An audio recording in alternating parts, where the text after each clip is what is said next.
मित्रों, मैं आप सभी विद्यार्थियों का अवध मैथ्स हाउस क्लास में स्वागत करता हूं।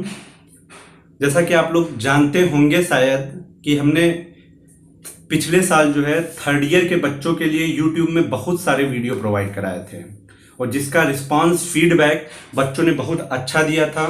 बहुत दूर दूर से बच्चों ने कॉल किए कि सर कोई ऑनलाइन पेड प्रोग्राम हो जिसमें आप पूरा कंप्लीट लेक्चर कराते हो तो हमें बताइए। तो उस समय मेरे पास सिस्टम अवेलेबल नहीं था, इसलिए हम YouTube के माध्यम से ही कुछ लेक्चर प्रोवाइड करा पा रहे थे। लेकिन जब आज इस लॉकडाउन के टाइम में हमारे पास बहुत समय है तो हम लोगों ने एक पूरा सिस्टम तैयार किया है। इस सिस्टम के बिहाफ पे हम जो है आपको सारी सुविधाएं प्रोवाइड कराएंगे, हर एक लेक्चर प्रोवाइड कराएंगे। क्यों ऐसा किया है? क्योंकि थर्ड ईयर के बच्चे थे, उन्होंने रिस्पांस अच्छा दिया, प्यार दिया, सम्मान दिया, तो सोचा कि छोटे जो भाई लोग हैं मेरे, उनके लिए भी कुछ अच्छा किया जाए। क्योंकि अक्सर होता है कि आप लोग भी जानते हो, अपने बड़े भाइयों से पूछना, थर्ड ईयर वालों से, कि कॉलेज में आप जब भी एडमिशन लीजिएगा तो पता करिएगा कि किस कोचिंग में कितना पढ़ाया जाता है। तो आपको वो लोग बताएंगे कि एक्सपीरियंस कुछ खास नहीं है, अच्छा पढ़ाया जाता नहीं, आधे घंटे की क्लास में आपको कोर्स कंप्लीट कराने की कोशिश करते हैं। तो कोई तरीका नहीं है, एक सिस्टमेटिक वे नहीं है, बस पढ़ाते जा रहे हैं, क्या पढ़ा रहे हैं कुछ पता नहीं रहता है। तो इसीलिए एक ऑनलाइन सिस्टम है, पैसा भी बहुत कम लगता है, घर में बैठिए, समय बचेगा, कॉलेज जाइए, मस्त पढ़ाई करिए। तो स्टार्ट कर चुके हैं, आप लोग ज्वाइन भी कर सकते हो। डेमो लेक्चर तो ले ही रहे हो, अच्छे से लीजिए, ठीक है। अच्छा, ये जो कोर्स मैंने स्टार्ट किया है वो किन बच्चों के लिए है तो जितने भी जिस स्टेट के, कोई भी स्टेट यूनिवर्सिटी है या सेंट्रल यूनिवर्सिटी है, उन सभी बच्चों के लिए है जो बीएससी में पढ़ रहे हैं। क्योंकि कोर्स लगभग जो डिजाइन होता है वो सबका एक जैसा है, लेकिन हमारा जो डिजाइन किया हुआ कोर्स है सिस्टमैटिकली, वो किसके लिए है? लखनऊ यूनिवर्सिटी के लिए है, जहां पे मैं मौजूद हूं। क्योंकि मैं यहीं से पढ़ा हूं तो इसके बारे में बहुत अच्छे से जानता हूं। लखनऊ यूनिवर्सिटी का प्रोग्राम जो है, पहले क्या हुआ करता था कि जो लखनऊ यूनिवर्सिटी थी, यहाँ पे सेमेस्टर वाइज एग्जाम नहीं हुआ करते थे। एक बार एग्जाम होता था, वो सारे सब्जेक्ट का एक बार एग्जाम हो जाता था। लेकिन अब क्या है, सेमेस्टर वाइज एग्जाम होते हैं। जैसे हम अपने सब्जेक्ट की बात करें, जो मैं आपको पढ़ाने वाला हूं, वो हमारा सब्जेक्ट है केमिस्ट्री। अब केमिस्ट्री को जो है वो दो पार्ट में इन्होंने पूरा का पूरा सिस्टम डिवाइड किया था। जो केमिस्ट्री हम पढ़ रहे हैं इसको यूनिवर्सिटी ने दो पोर्शन में डिवाइड किया, एक सेमेस्टर 1 पोर्शन में, एक सेमेस्टर 2 पोर्शन में। फर्स्ट सेमेस्टर पढ़ाया जाता है, देन सेकंड सेमेस्टर पढ़ाया जाता है। अब सेमेस्टर फर्स्ट में क्या किया गया है, इनऑर्गेनिक केमिस्ट्री रखा गया, ऑर्गेनिक केमिस्ट्री रखा गया, और जो सेमेस्टर सेकंड है वो फिजिकल केमिस्ट्री का है, जिसमें पेपर नंबर 3 आता है। एक बार मैं थोड़ा सा आपको डिटेल में बताता हूं कि पहले क्या हुआ करता था। जो केमिस्ट्री हमारी थी, इसको 3 पार्ट में डिवाइड किया गया था, इनऑर्गेनिक, ऑर्गेनिक एंड फिजिकल। तो ये अगर देखो, ABCD आप जब पढ़ते हो तो पहले I आता है अल्फाबेटिकली, फिर उसके बाद O आता है, फिर क्या आता है? P आता है। अगर ABCD पढ़ो तो ABCDEFGHI, I आया, MNO, O बाद में आया, O के बाद क्या आता है? P आता है। तो आप जब अल्फाबेटिकली पढ़ते हो तो I पहले आता है। पहले आने की वजह से इसको फर्स्ट पेपर रखा गया था, ये फर्स्ट पेपर था। O आने की वजह से वो सेकंड पे आता है, तो इसको क्या नाम रखा गया था? Second paper. याद भी कर सकते हो ऐसे ही। और पेपर जो थर्ड था, फिजिक्स लास्ट में आता था, P जो है थर्ड में आता है, तो यहां पे क्या होता है? थर्ड पेपर होता है। एक एक बात, एक एक चीज क्लियर आप लोग हमसे डिस्कस कर सकते हो। मेरे सेंटर अवध मैथ्स हाउस में आ सकते हो, वहां पे भी सारी चीजें डिस्कस हो जाएंगी, A to Z चीजें हम लोग डिस्कशन करेंगे। तो इस तरह से पहले पेपर डिजाइन था। पेपर फर्स्ट होता था केमिस्ट्री में, सेकंड था, थर्ड था। पेपर फर्स्ट जो था इनऑर्गेनिक था, सेकंड पेपर ऑर्गेनिक था, थर्ड पेपर फिजिकल का था। लेकिन अब ऐसा नहीं है, अब क्या है, पेपर तो वैसे ही है, पेपर तो डिजाइन वैसे ही है, इतने पोर्शन को क्या किया है, फर्स्ट सेमेस्टर में कर दिया है, और थर्ड वाले पेपर यानी कि जो फिजिकल है इसको इन्होंने सेकेंड सेमेस्टर में कर दिया। यानी कि सेकेंड सेमेस्टर वाला अभी हमको पढ़ना ही नहीं है, हमें केवल और केवल किसका पढ़ना है, फर्स्ट सेमेस्टर का पढ़ना है। तो यही चीज हमने डिवाइड किया है कि जो सेमेस्टर फर्स्ट है इसको अभी पढ़ना है, सेमेस्टर सेकेंड को अभी हमें नहीं पढ़ना है। सेमेस्टर फर्स्ट को 2 पार्ट में डिवाइड किया, इनऑर्गेनिक और ऑर्गेनिक। इनऑर्गेनिक को पेपर फर्स्ट बोलते हैं, ऑर्गेनिक को पेपर सेकेंड बोलते हैं। वजह क्या है, हमने बताया अल्फाबेटिकल ऑर्डर की वजह से। इनऑर्गेनिक केमिस्ट्री का जो फर्स्ट पेपर है इसको फर्दर 4 पार्ट में डिवाइड किया गया है। ये जो इनऑर्गेनिक का पेपर होगा, या ऑर्गेनिक का या फिजिकल, तीनों पेपर की बात करें तो एक पेपर जो है 4 यूनिट में डिवाइड होता है। एक पेपर क्या होता है, 4 यूनिट में डिवाइड है सिलेबस। यूनिट फर्स्ट में सिलेबस है, यूनिट सेकेंड है, यूनिट थर्ड है, यूनिट 4 है। क्लियर है यहां से। सिमिलरली ऑर्गेनिक केमिस्ट्री भी पढ़ेंगे तो वो 4 यूनिट्स में हम लोग पढ़ेंगे। सिमिलरली फिजिकल केमिस्ट्री भी पढ़ेंगे तो वो 4 यूनिट में पढ़ेंगे। हर एक यूनिट का अपना सिलेबस है, हर एक यूनिट के अपने मार्क्स निर्धारित हैं। उन चीज़ों को जब हम लोग पेपर लगाएंगे, पेपर को सॉल्व करेंगे तो डिस्कस करेंगे। अभी हम केवल एक चीज़ डिस्कस करने वाले हैं, क्योंकि हम लोग चैप्टर इनऑर्गेनिक की स्टार्टिंग करने वाले हैं। तो इनऑर्गेनिक में हम लोग पूरा सिलेबस का एक बार डिस्कशन कर लेते हैं। जब ऑर्गेनिक के लेक्चर आना चालू होंगे तो वहाँ पे हम लोग ऑर्गेनिक का जो सिलेबस है उसको डिस्कस करेंगे। 1 मिनट रुकिए, मैं फिर से आ रहा हूँ।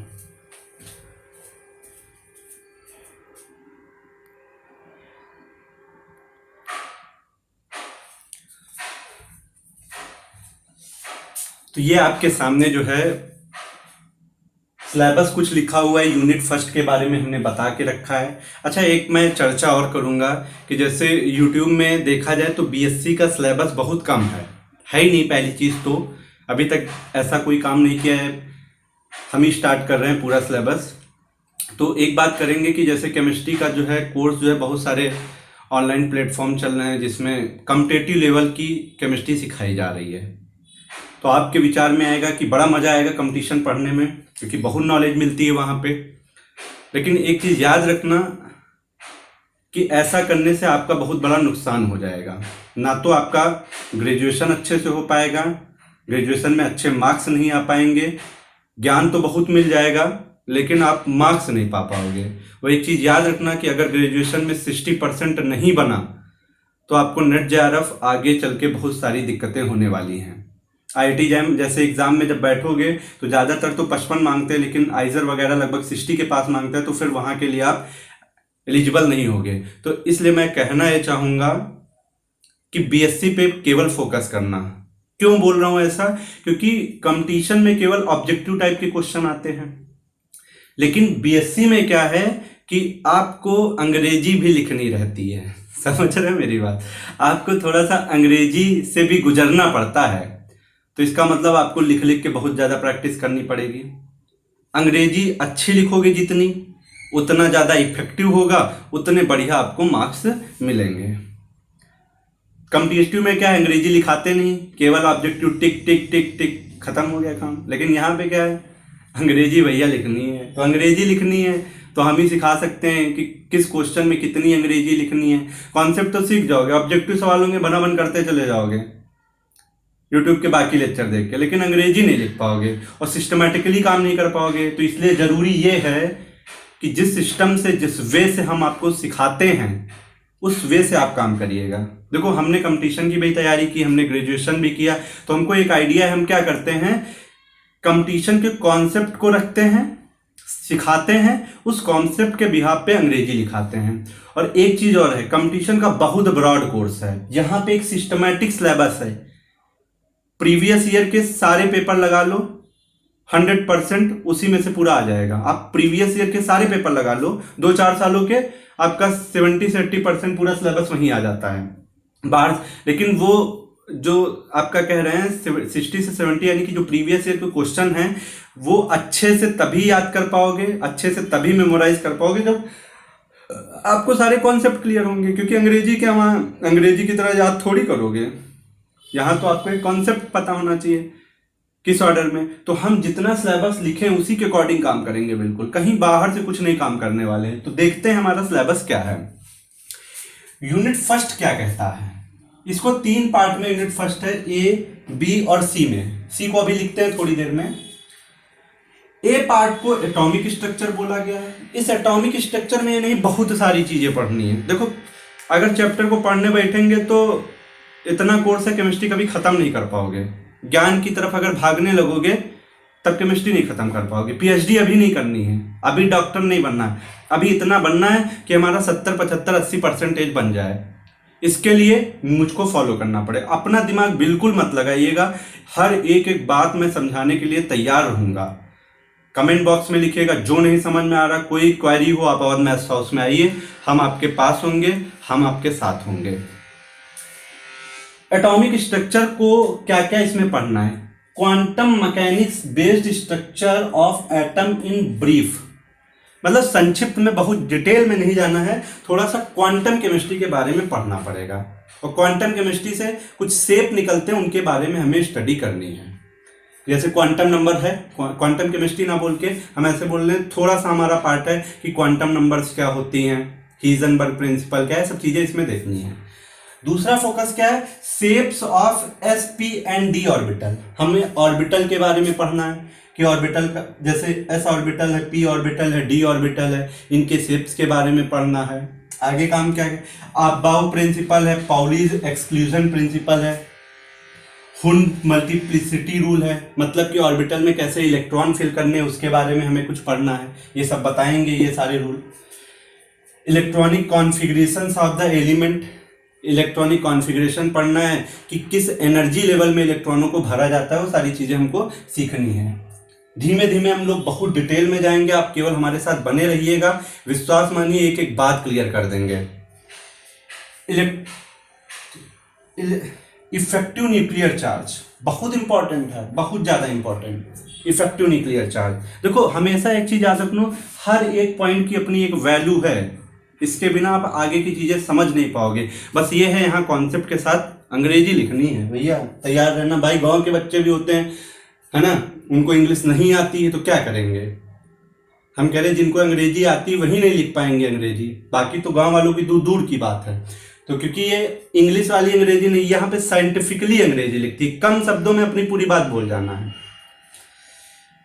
बी पार्ट में, अच्छा ये वाला क्या हो, एटॉमिक स्ट्रक्चर है, इंटर में आप लोग पढ़ चुके हो, इसलिए उम्मीद है बहुत ज्यादा आपको प्रॉब्लम्स नहीं आने वाली हैं।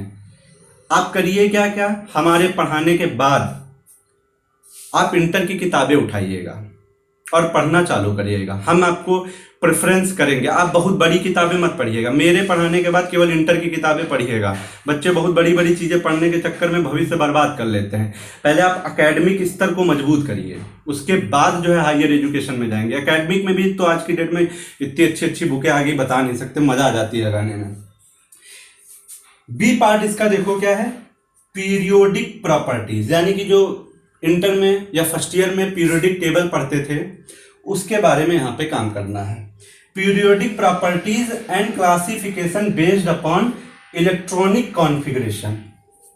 ये सिलेबस लिख लेना, हम जब पढ़ाएंगे तो हेडिंग वाइज ऐसे ही पढ़ाएंगे। इसमें क्या पढ़ना है, डायगोनल रिलेशनशिप क्या होते हैं, जो पी ब्लॉक एस ब्लॉक में आप पढ़ते हो उसके बारे में। इनर्ट पेयर इफेक्ट क्या होता है, एटॉमिक एंड आयनिक रेडियाई बहुत ज़्यादा पूछे जाते हैं। बच्चा अभी भी कंफ्यूजन रहता है, एटॉमिक रेडियाई क्या होता है, आयनिक रेडियाई क्या होता है।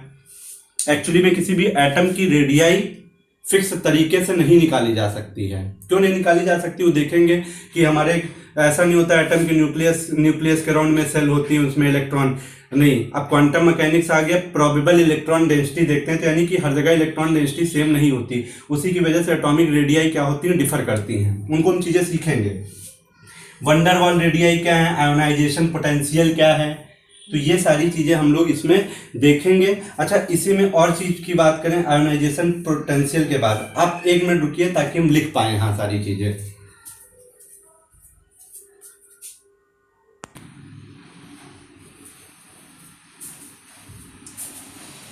हम लोग चर्चा जो है यूनिट फर्स्ट की कर रहे थे, उसमें 2 पार्ट हो गए थे। कौन कौन सा मैंने आपको सिखाया है, एक तो एटॉमिक स्ट्रक्चर सिखाया है और दूसरा पीरियोडिक टेबल। यूनिट फर्स्ट में तीसरा चैप्टर ना बोल के पीरियोडिक टेबल में ही पढ़ाया जाता है। वो थर्ड पार्ट हमने सी दिखाया यहाँ पे। इलेक्ट्रॉन एफिनिटी है, इलेक्ट्रोनिगेटिविटी है, इसको पढ़ना है, ठीक है। यानी कि पीरियोडिक टेबल में कोई इन्होंने दो पार्ट में डिवाइड कर दिया, तो उसका दूसरा पार्ट क्या है, इलेक्ट्रॉन एफिनिटी एंड इलेक्ट्रोनिगेटिविटी का ट्रेंड। ये थोड़ा सा बड़ा टॉपिक है इसलिए इसको अलग रखा है। इसमें क्या करना है, डेफिनेशन बताना है, मेथड ऑफ डिटर्मिनेशन, पहले तो डेफिनेशन बताना है। दूसरा क्या है कि जो इलेक्ट्रोनिगेटिविटी है उनके बहुत सारे मेथड होते हैं निकालने के, वो सिखाना है। ट्रेंड बताना है, ट्रेंड का मतलब क्या है, किस तरह से जो है पीरियोडिक टेबल में इसका वेरिएशन होता है, इलेक्ट्रोनिगेटिविटी चेंज होती, घटती है, बढ़ती है, सारी चीजें बात करनी है। एप्लीकेशन क्या है इनके, इलेक्ट्रोनिगेटिविटी से साइज पे क्या इफेक्ट पड़ता है, इलेक्ट्रोनिगेटिविटी से आईपी पे क्या इफेक्ट पड़ता है, ठीक है। ये सारी चीजें, बॉन्ड की स्ट्रेंथ पे क्या इफेक्ट पड़ता है, ये सारी चीजें यहाँ पे देखेंगे। एक्सप्लेनिंग केमिकल बिहेवियर और केमिकल रिएक्शंस जो होती हैं उनके बारे में। अच्छा देखो, एक चीज तुम्हें बताएं, जो केमिस्ट्री है, केमिस्ट्री एक हाइपोथेटिकल है। हम जो फेनोमिना होते हैं उनको हाइपोथेटिकली प्रूफ करने की कोशिश करते हैं कि ये जो फेनोमिना हो रहा है वो इस वजह से हो रहा है। पूरी केमिस्ट्री में ज्यादातर आपको क्या काम करना पड़ता है, इनऑर्गेनिक केमिस्ट्री में? इनऑर्गेनिक केमिस्ट्री में आपको क्या करना है, केवल स्ट्रक्चर बनाने हैं।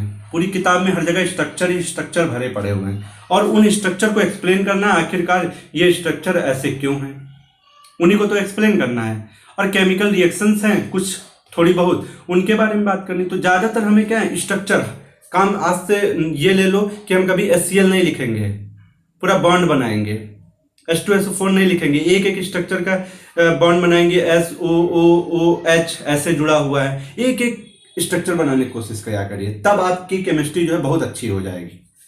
क्लियर है? आगे देखो, यूनिट सेकंड में भी ए पार्ट और बी पार्ट है, दो पार्ट है।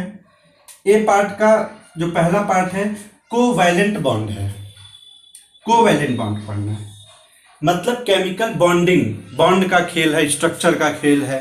अब इसमें क्या पढ़ना पड़ता है, जैसे इसमें पढ़ना पड़ता है VSEPR, valence shell electron pair repulsion theory. क्या बताती है कि आखिरकार कोवैलेंट बॉन्डेड स्ट्रक्चर जो है, यानी कोवैलेंट जो कंपाउंड हैं उनका शेप कैसा होता है, उसको डिटरमाइन करेगी।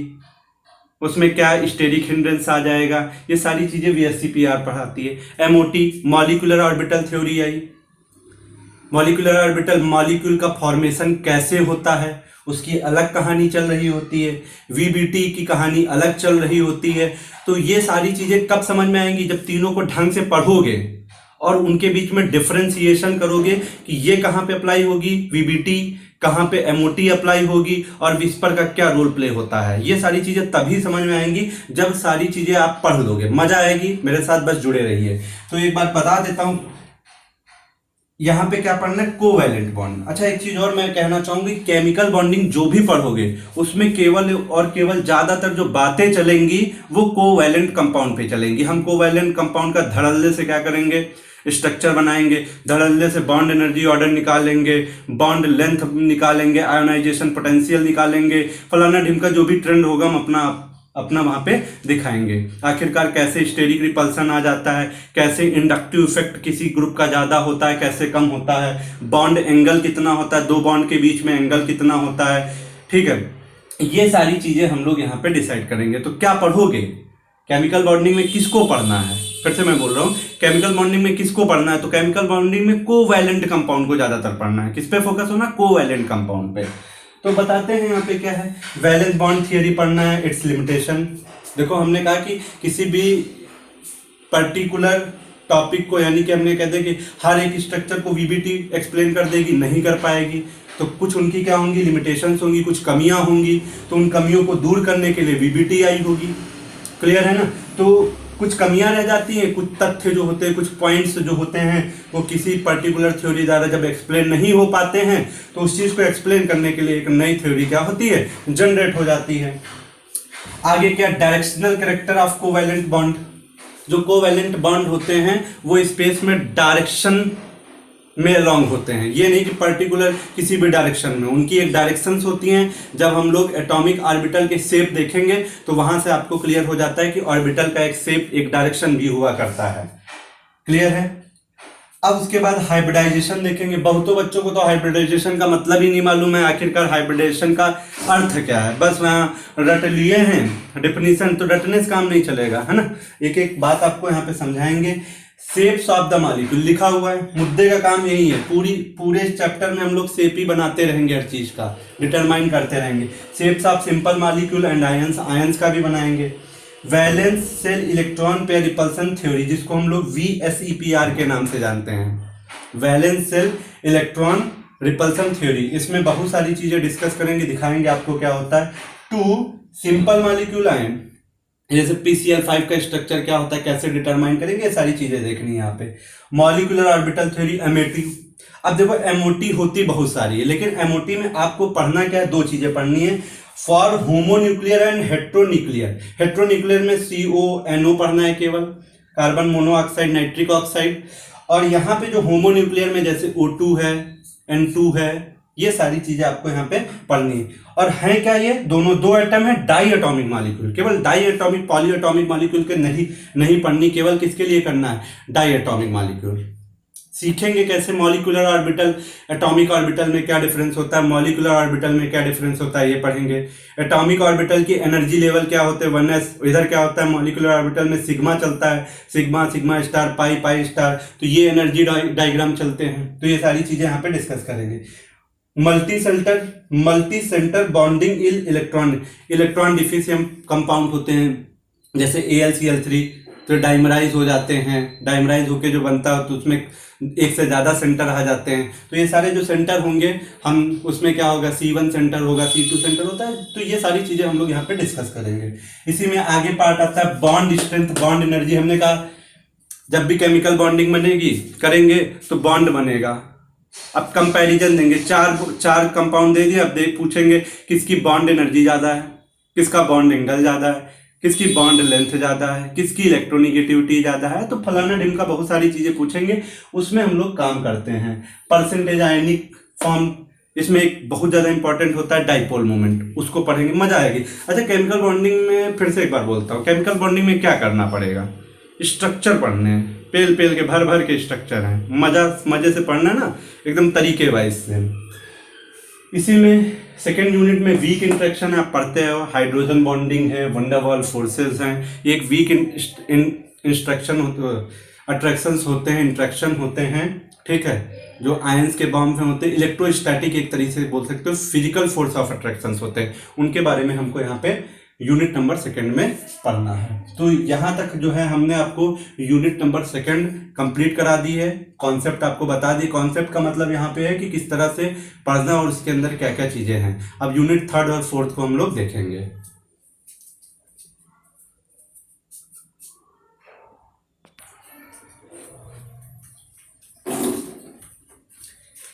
यूनिट 2 हम लोग देख चुके थे, अब यूनिट 3 पे आते हैं। यूनिट 3 को बेसिकली 3 पार्ट में डिवाइड किया गया है। एक आयनिक सॉलिड्स हैं, यहाँ पे प्योर सॉलिड स्टेट नहीं है, केवल एक टेम्परेरी पार्ट है, थोड़ी सी चीजें हैं जिनको हमें क्या करना है, पढ़ना है। आयनिक सॉलिड में क्या क्या पूछा जाता है दिया हुआ है, आप पढ़ लीजिएगा। फिर क्या पढ़ना है, एस ब्लॉक के एलिमेंट को पढ़ना है। एस ब्लॉक में क्या है, कंपेरेटिव स्टडी है, हाइड्राइड्स क्या होते हैं, सॉल्वेशन क्या है, सब चीज़ें पढ़नी है। इसमें लिखा हुआ है, देखिएगा, नोट डाउन कर लीजिए, क्योंकि अभी तो ये पढ़ाएंगे नहीं, अभी तो पीछे वाले चैप्टर चलेंगे। उसके बाद क्या पढ़ना है, नोबल गैसेस। नोबल गैसेस बहुत इंपॉर्टेंट टॉपिक हुआ करता है। नोबल गैसेस हम जो है, जब हम लोग केमिकल बॉन्डिंग पढ़ रहे होंगे तो नोबल गैस का इतिहास समझ में पूरा आ जाएगा। जैसे यहाँ पे कह रहा है कि O2 + PtF6- कैसे बना, इसकी हिस्ट्री बताना है। जीनान कंपाउंड, जैसे जीनान जो होता है बहुत ज़्यादा स्टेबल है, तो जल्दी ये कंपाउंड नहीं बनाता है, तो क्यों कंपाउंड बनाया, इसमें आयोनाइजेशन पोटेंशियल का रीजन होता है, ठीक है। और वहाँ पे क्या आता है, कॉन्ट्रैक्शन थ्योरीज आती हैं, उसके बिहाफ पे हम आपको समझाएंगे कि आखिरकार ये कंपाउंड कैसे बने। इसमें आपको रिएक्शन भी पढ़नी है, प्रिपरेशन पढ़नी है, ठीक है, क्योंकि जीनान नोबल गैसेस है। दुनिया में यार नोबल गैसेस देख कैसे कंपाउंड बना लिए, जब वो एक नेचुरल स्टेट में ही नेचुरल स्टेट में ही स्टेबल था, तो उसने क्यों कंपाउंड बनाए, क्या वजह थी, और अगर बने तो कैसे बने, उसके पीछे क्या लॉजिक है, क्या इतिहास है, वो सारी चीज़ें यहाँ पे हमें नोबल गैसेस में पढ़नी है। तो अब नेक्स्ट जो पार्ट होगा वो आपका 4th यूनिट है। हम लोग 4th यूनिट का भी सिलेबस देखते हैं और फिर इस वीडियो को एंड करेंगे।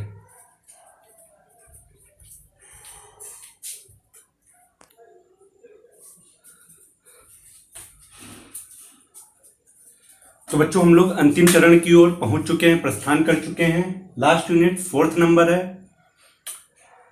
यहाँ पे पी ब्लॉक के एलिमेंट पढ़ने हैं।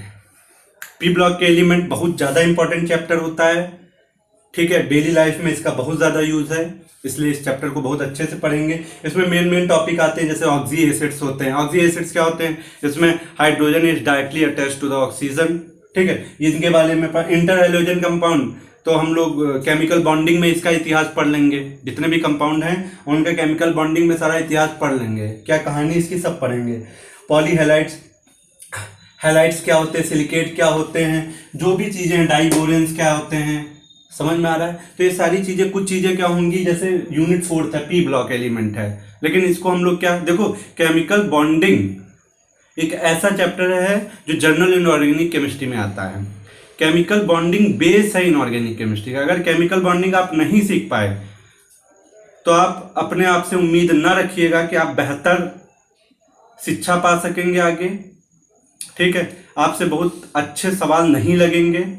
क्यों नहीं? फिर कहोगे सर क्यों नहीं लग रहे हैं, आखिरकार क्यों नहीं लग रहे? उसकी वजह केमिकल बॉन्डिंग होता है, आपको पता ही नहीं होता है कौन सा, क्योंकि भाई बॉन्ड तोड़ना तभी सीख पाओगे जब पता होगा ना कि बॉन्ड कौन सा तोड़ना है। बॉन्ड जोड़ तभी पाओगे जब बॉन्डिंग के बारे में नहीं पता होगा ना, कब कोई बॉन्ड टूटेगा, कब कोई बॉन्ड जुड़ेगा। तो ये सारी चीज़ें केमिकल बॉन्डिंग से ही डिसाइड होती हैं। तो आपको उम्मीद है ये जो सिलेबस है लखनऊ यूनिवर्सिटी का बिल्कुल न्यू है, सेमेस्टर वाइज है, आपको यहाँ तक क्लियर हो गया होगा। अब इसके बाद हमारे पास क्या होगा कि यूनिट 1 से हम लोग एस ऑर्बिटल है, पी ऑर्बिटल, डी ऑर्बिटल, इनका शेप क्या होता है उसके बारे में डिस्कस करेंगे। हम जब भी पढ़ाई करेंगे तो एक एक पॉइंट को क्लियर करते चलेंगे और उसकी अंग्रेजी लिखते चलेंगे। बस मेरे लेक्चर्स को फॉलो करते रहिएगा। और ऑफलाइन क्लासेस भी हैं, आप लोग वहाँ पे भी आ सकते हो, पढ़ सकते हो, ठीक है। ज़्यादा से ज़्यादा इस वीडियो को शेयर करें। अगर आपको मज़ा आया हो, वाकई आपको लगा हो कि हाँ मुझको कुछ थोड़ा सा नॉलेज मिली है पढ़ाई की शुरुआत करने के लिए, क्योंकि ज़्यादातर एक कॉलेजों में एडमिशन की प्रोसेस चालू है, लॉकडाउन के सेशन में भी, है ना, ऑनलाइन पढ़ाई करा रहे हैं। तो जाहिर सी बात है एग्ज़ाम भी होंगे, तो आप लोग पढ़ाई करना चालू कर दीजिए। समय बर्बादी मत करिए, क्योंकि ज्ञान है ना, ज्ञान को कोई रोक नहीं सकता है, ज्ञान को कोई रोक नहीं सकता, वो तो प्रॉपरली चलता रहेगा। आप बैठिए मत, शांत मत बैठिए, पढ़ने लगिए। और कॉल भी कर सकते हो अगर कोई क्वेरी चाहते हो।